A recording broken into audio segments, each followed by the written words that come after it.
साथियों, जैसा कि आप सभी लोग जानते हैं, राष्ट्रीय पिछड़ा वर्ग मोर्चा के माध्यम से लगातार पिछड़े वर्ग को जागृत करने के लिए, संगठित करने के लिए और जागृत और संगठित करके संगठित शक्ति के साथ पिछड़े वर्ग के हक अधिकार की लड़ाई को मजबूती के साथ लड़ने का काम राष्ट्रीय पिछड़ा वर्ग मोर्चा के माध्यम से लगातार किया जा रहा है। देश में जब अंग्रेजों के खिलाफ आज़ादी का आंदोलन चल रहा था तो उस आज़ादी के आंदोलन में पिछड़े वर्ग के लोगों की भी बहुत बड़ी भूमिका थी। तमाम पिछड़े वर्ग के लोग जेल गए, पिछड़े वर्ग के लोग फांसी के फंदे पर चढ़े, शहीद हुए, गोलियां खाई। तो जो लोग अंग्रेजों के भगाने की लड़ाई में शामिल थे वो इस उम्मीद और इस आशा के साथ शामिल थे कि उनके जाने के बाद उनके समाज के साथ, उनकी आने वाली जनरेशन के साथ देश में न्याय होगा। लेकिन आजादी के 75 साल में देश में जानवरों की गिनती हो रही है मगर ओबीसी की गिनती नहीं हो रही है। ये इस बात को साबित करता है कि ओबीसी के साथ न्याय नहीं हो रहा है।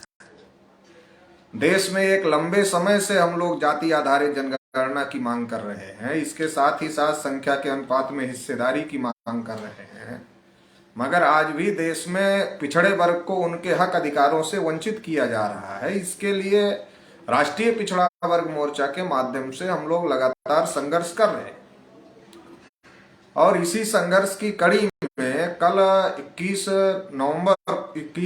जनवरी को हम लोग नागपुर से पूरे महाराष्ट्र में एक परिवर्तन यात्रा राष्ट्रीय पिछड़ा वर्ग मोर्चा के नेतृत्व में शुरू करने जा रहे हैं, जो पूरे महाराष्ट्र के 204 विधानसभाओं में जाएगी। ये जो परिवर्तन यात्रा हम लोग शुरू कर रहे हैं उसमें जो मुद्दे हैं उसमें एक बहुत बड़ा मुद्दा है जाति आधारित जनगणना का, ओबीसी जाति आधारित जनगणना का। लगातार जब कांग्रेस की गवर्नमेंट थी तब भी इसकी मांग चल रही थी, मगर सोशियो इकोनॉमिक सर्वे के नाम पर जाति आधारित जनगणना को काउंटर किया गया और अभी तक उसके आंकड़े भी पब्लिश नहीं हुए। वहीं नरेंद्र मोदी जी अपने को ओबीसी कहते हैं और इसके बावजूद भी ओबीसी की गिनती नहीं करवा पा रहे हैं।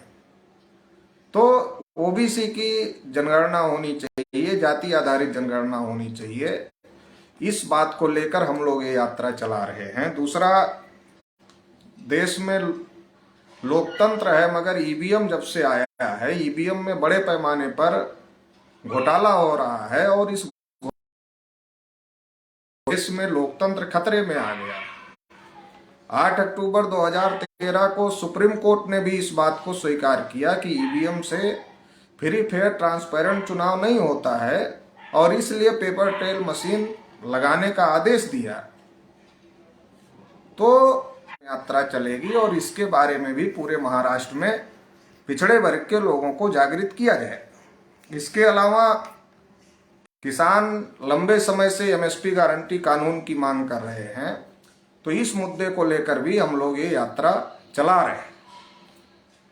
इसके अलावा एक बहुत बड़ा मुद्दा है, 90 से जब से रिजर्वेशन लागू हुआ ओबीसी को, तो लगातार ये बात कही जा रही थी कि 50% से ज्यादा आरक्षण नहीं दिया जा सकता है और इस बात को लेकर 52% ओबीसी को केवल 27% रिजर्वेशन दिया गया, जो कि पिछड़े वर्ग के साथ अन्याय है।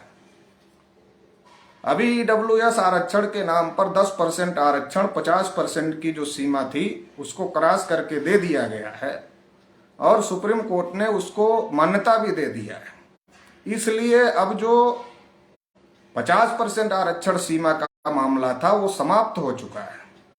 इसलिए ओबीसी को 52% मंडल कमीशन ने बताया है, तो 52% रिजर्वेशन दिया जाए। अगर सरकार को लगता है कि ओबीसी के जो मंडल कमीशन के दिए आंकड़े हैं वो सही नहीं है, तो सरकार जाति आधारित जनगणना करे और जितनी हमारी संख्या है उसके आधार पर रिजर्वेशन देने का काम सरकार को करना चाहिए। तो इस मुद्दे को लेकर भी हम लोग ये यात्रा चला रहे हैं। अगला बहुत महत्वपूर्ण मुद्दा है क्रीमी लेयर हटाने का। शेड्यूल कास्ट के रिजर्वेशन के साथ क्रीमी लेयर नहीं है, शेड्यूल ट्राइब के रिजर्वेशन के साथ क्रीमी लेयर नहीं है, क्योंकि संविधान निर्माता जब रिजर्वेशन लागू कर रहे थे तो उन्होंने क्रीमी लेयर को खारिज, लेकिन ओबीसी के रिजर्वेशन के साथ क्रीमी लेयर है। और इसकी वजह से ओबीसी के जो लोग अपने बच्चों को महंगी एजुकेशन दिलाने में सक्षम है, वो लोग क्रीमी लेयर की वजह से बाहर हो जाते हैं, और जो महंगी एजुकेशन दिलाने में सक्षम नहीं है वो एजुकेशन ना ले पाने की वजह से बाहर हो जाके भी हम लोग ये परिवर्तन यात्रा चलाने का काम करेंगे। नरेंद्र मोदी जी की सरकार द्वारा जो इन 314 ओबीसी के बच्चों के जो कि यूपीएससी की परीक्षा पास किए थे उनके साथ जो धोखाधड़ी हुई क्रीमी लेयर के नाम पर, तो उनको इसके विरोध में भी हम लोग ये यात्रा चला रहे हैं। इसके अलावा ओबीसी के लिए भी एट्रोसिटीज कानून बनाए जाएं ताकि ओबीसी पर जो अन्याय अत्याचार हो रहा है उसको रोका जाए, तो ये भी मुद्दा हमारी यात्रा में शामिल रहेगा। निजीकरण बड़े पैमाने पर देश में हो रहा है और निजीकरण से एससी एसटी ओबीसी का रिजर्वेशन 0 किया जा रहा है, तो इसलिए निजी क्षेत्रों में भी एससी एसटी ओबीसी को रिजर्वेशन मिले, इस मांग को लेकर के भी हम लोग ये यात्रा चला रहे हैं और इसके बारे में पूरे महाराष्ट्र में लोगों को जागृत करने का काम यात्रा के माध्यम से किया जाए। अगला महत्वपूर्ण मुद्दा है रिजर्वेशन इम्प्लीमेंटेशन एक्ट बनाया जाए। लगातार आप लोगों को पता है कि रिजर्वेशन के साथ खिलवाड़ होता रहता है, छेड़छाड़ होती रहती है, और इसकी वजह से ना तो शेड्यूल कास्ट का कोटा अभी तक पूरा हुआ, ना शेड्यूल ट्राइब का कोटा अभी तक पूरा हुआ, और ओबीसी के साथ तो बहुत बड़ा अन्याय हुआ। तो इसलिए रिजर्वेशन इम्प्लीमेंटेशन एक्ट बनाया जाए और उसमें व्यवस्था किया जाए कि अगर कोई अधिकारी रिजर्वेशन लागू करने में गड़बड़ी करता है तो उसके खिलाफ सख्त कार्रवाई किया जाए। तो ये मांग लेकर के भी हम लोग ये यात्रा चलाएंगे।